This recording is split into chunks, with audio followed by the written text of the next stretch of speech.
Hi everyone, आज के session में हम लोग डिस्कस करेंगे इंटरनल स्टाइलिंग हम किस तरीके से रिएक्ट में कर सकते हैं। लास्ट क्लास में आपको यही इसी एग्जांपल पे आपको छोड़ रहा था जहां पे मैंने आपको बताया था कि इनलाइन स्टाइलिंग इनलाइन सीएसएस के थ्रू आप किस तरीके से आप स्टाइलिंग को ऐड कर सकते हैं अपने प्रोजेक्ट में। लेकिन आज हम डिस्कस करेंगे कि इंटरनल किस तरीके से यूज़ हम करेंगे। सबसे पहले इंटरनल यूज़ करने के लिए आप में पहले आउटपुट आपको दिखा दूं कि जो हमने लास्ट का सेशन में हमने देखा था कुछ इस तरीके से। हमने सबसे ऊपर लिखा था learning inline CSS, employ profile, और एक हमने एम्प्लॉय का प्रोफाइल भी हमने यहाँ पे डिस्प्ले किया था। लेकिन ये सभी चीज़ों को करने के लिए हमने जो यूज़ किया था वो इनलाइन सीएसएस यूज़ किया था। लेकिन आज हम यहाँ पे यूज़ करेंगे इंटरनल सीएसएस कैसे यूज़ करना है। तो सबसे पहले यहाँ पे थोड़ा सा कंटेंट हम चेंज करेंगे, और जहाँ पे हम लोगों ने लिखा था यहाँ पे लर्निंग इनलाइन सीएसएस, यहाँ पे हम लिख देते हैं इंटरनल सीएसएस, क्योंकि हम इंटरनल सीख रहे हैं।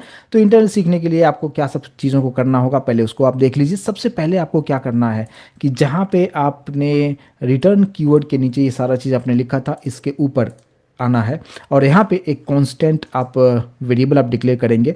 और फॉर एग्जांपल हमने H1 और H2 पे सबसे पहले मुझे स्टाइलिंग करना है, बट यहाँ पे हमें इंटरनल के थ्रू करना है, इनलाइन सीएसएस हमें यूज़ नहीं करना है। तो हम यहाँ पे एक वेरिएबल का नाम दे दिया हेडिंग स्टाइल। आप नाम कुछ भी आप दे सकते हैं वेरिएबल का, इक्वल्स टू साइन देना है, कर्ली ब्रैकेट ओपन क्लोज, और यहाँ पे एंटर करना है।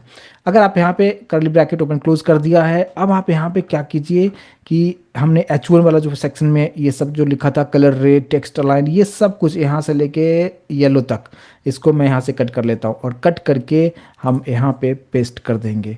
अब यहाँ पे आप ऐसा कर सकते हैं कि कलर रेड है, कॉमा कॉमा कंपलसरी तौर पर उसी तरीके से रखना है, सब कुछ उसी तरीके से रखना है। जस्ट हम यहाँ पे एंटर कर देंगे ताकि आपको विजिबिलिटी प्रॉपर तरीके से देखने को मिल जाए। तो हमने कलर रख दिया, टेक्स्ट अलाइन रख दिया, बैकग्राउंड रखा, एग्जैक्टली सब कुछ सेम उसी तरीके से रखा है। अब यहाँ पे जो आप देखते हैं कि एक जो कर्ली ब्रैकेट एक्स्ट्रा था उसको आप निकाल देंगे। अब हमारे पास सिर्फ एक ही कर्ली ब्रैकेट है, तो ये कर्ली ब्रैकेट जो है हमारा CSS वाला है, और जावास्क्रिप्ट वाला ऊपर हमने अलग से यहाँ पे ऊपर हमने रख दिया है।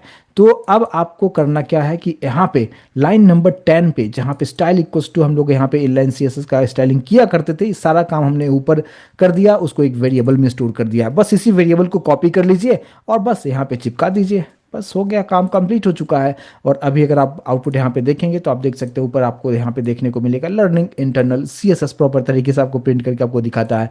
तो बस इतना ही चीज़ों को जो मैंने किया इसी को हम क्या कहेंगे, ये इंटरनल सीएसएस हो गया। लेकिन इंटरनल सीएसएस का एडवांटेज है कि कोड रिपीटेशन नहीं होगा, और आप चाहें तो आपने जो कुछ भी आपने ऊपर वेरिएबल जो डिक्लेयर किया उसका नीचे जितनी बार चाहे उतनी बार आप यूज़ आप कर सकते हैं। तो कैसे रीयूज़ कैसे करेंगे, फॉर एग्जाम्पल हमने S2 में भी वही सेम स्टाइलिंग को ऐड करना है।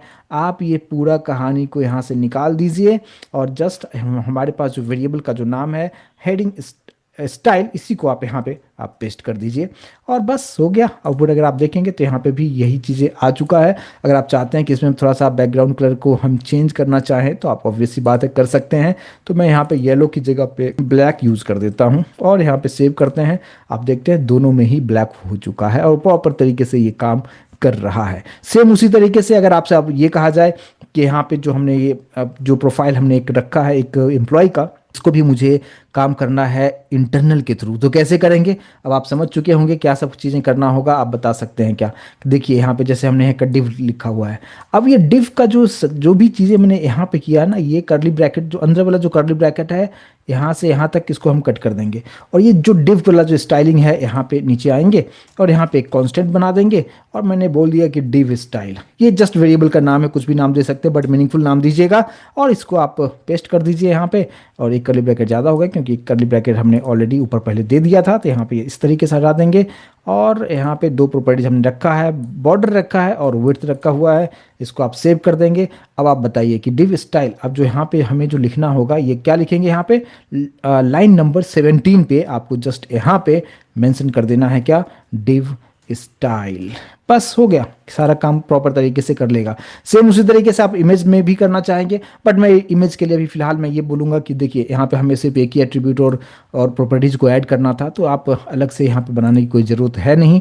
लेकिन अगर आप चाहें तो इसके लिए भी आप कंपलसरी तौर पर आप चाहें तो बना सकते हैं। फॉर एग्जाम्पल यहाँ पर भी मैं बना ही देता हूँ, कॉन्स्टेंट इमेज IMG स्टाइल, दे दिया है, और यहाँ पे कर्ली ब्रैकेट ओपन क्लोज आप कर दीजिए।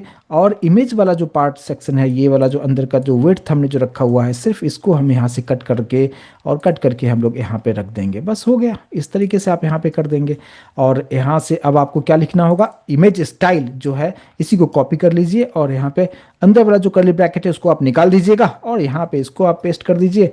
बस हो गया। एक बार आउटपुट देख लें। यस, बिल्कुल सेम उसी तरीके से आउटपुट आ रहा है, कोई डिफरेंस नहीं आ रहा है। तो यहाँ पे आप कुछ इस तरीके से चीज़ों को यहाँ पे कर सकते हैं। अच्छा, सेम उसी तरीके से अगर बटन में करना होगा तो मैं उम्मीद करता हूँ कि अभी आप समझ चुके होंगे कि हमें बटन के लिए भी क्या करना होगा। अब यहाँ पे जितना भी चीज़ें हमने यहाँ पे लिखा हुआ है, ये पूरा यहाँ से लेके यहाँ तक बहुत सारा चीज़ किया था मैंने स्टाइलिंग में। चलिए यहाँ तक इसको कट कर लेते हैं, ठीक है। कट करने के बाद यानी कर्ली ब्रैकेट को भी मैंने यहाँ से हटा दिया है। और बटन के लिए स्टाइलिंग करना है तो हमें यहाँ पे नीचे आना है। कांस्टेंट मैंने नाम दे दिया है बटन स्टाइल इक्वल्स टू, और यहाँ पे आप पेस्ट कर दीजिए। पेस्ट करने के बाद ये बहुत ज़्यादा यहाँ पे हो चुका है, तो आप कुछ इस तरीके से नीचे एंटर करके आप यहाँ पे इसको प्रॉपर तरीके से सेट कर सकते हैं। अभी आप देख सकते हैं, ठीक है। अब यहाँ पे बटन स्टाइल वेरिएबल का नाम हो चुका है, और ये वेरिएबल का नाम आप यहाँ पे बटन स्टाइल इक्वल्स टू जो कर्ली ब्रैकेट है यहाँ पे आप इसको पेस्ट कर देंगे। इसको आप सेव करेंगे।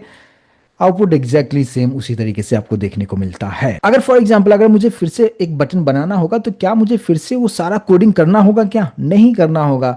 फॉर एग्जांपल मैं एक और बटन बनाना चाहता हूँ, इसी को मैंने कॉपी कर लिया है और नीचे हमने इस बटन को यहाँ पे पेस्ट कर देंगे। इस बटन का नाम मैंने रख दिया क्या, यहाँ पे मैंने रख दिया है एडिट प्रोफाइल। यहाँ पे एक और बटन दे दिया है। अब यहाँ पे देखिए बटन स्टाइल हमने रखा हुआ है और बटन स्टाइल ऊपर हमने सारा चीज़ उसमें कैसा क्या होना चाहिए था ये सारा चीज़ मैंने यहाँ से बता दिया है। और आप यहाँ पे देखेंगे एक और बटन प्रॉपर तरीके से ऐड हो चुका है। क्या हमने यहाँ पे फिर से सारा चीज़ हमें करना पड़ा, फिर से कोडिंग लिखना हुआ? नहीं हुआ। ये एडवांटेज होता है अगर आप यूज़ करते हैं इंटरनल CSS स्टाइलिंग। बटन पे थोड़ा सा हम फोकस करते हैं कि बटन जो हमने बनाया हुआ है उतना अट्रैक्टिव नहीं है। अगर आप सभी का कॉर्नर देखेंगे तो थोड़ा सा शार्प कॉर्नर आपको देखने को मिल रहा है। अगर आप यहाँ पे इसको यहाँ पे एक चीज़ और मैं बटन में ऐड कर देता हूँ। अब देखिए यहाँ पे लाइन नंबर 18 पे फोकस कीजिएगा। मैंने कॉमा डाल दिया है, एंटर हम करेंगे। बॉर्डर रेडियस कोलन देते हुए डबल कोट के अंदर में आप यहाँ पे सपोज दे सकते हैं 10 पिक्सल। और फिर अगर आप आउटपुट देखते हैं तो देख सकते हैं ये जो बटन का जो कॉर्नर था वो थोड़ा शार्प था। अभी थोड़ा सा आपको थोड़ा सा कर्व देखने को मिलेगा और थोड़ा सा ज़्यादा अट्रैक्टिव पहले की कंपैरिजन में काफ़ी बेहतर आपको देखने को मिल रहा है। तो बस यही होता है, हम यहाँ पे इंटरनल CSS हम करते हैं ताकि हमें वही कोड बार बार नहीं लिखना पड़े। अभी आप यहाँ पे देख सकते हैं कि इनलाइन जिस तरीके से हमने यूज़ किया था वहाँ पे हर जगह हर टैग में जाके पूरा कोडिंग लिखना हो रहा था, लेकिन यहाँ पे आप ऊपर एक बार कॉन्स्टेंट वेरिएबल में स्टोर कर दीजिए और फिर जहाँ जहाँ इस तरह का स्टाइलिंग अगर आपको चाहिए रहेगा वहाँ पे आप उसको जाइए और वहाँ पे उसको ऐड कर दीजिए। और इतना पार्ट आप अच्छी तरीके से प्रैक्टिस करके एक बार देख लीजिए और फिर मिलते हैं नेक्स्ट सेशन में जहाँ पे हम डिस्कस करेंगे एक्सटर्नल पे काम कैसे हम करेंगे और उसमें क्या ड्रॉबैक है उस पर भी डिस्कस करेंगे। फिर मॉड्यूल CSS को वहाँ पे किस तरीके से इंप्लीमेंट करेंगे आगे के सेशन में काफ़ी डिटेल में डिस्कस करेंगे। Thank you so much guys.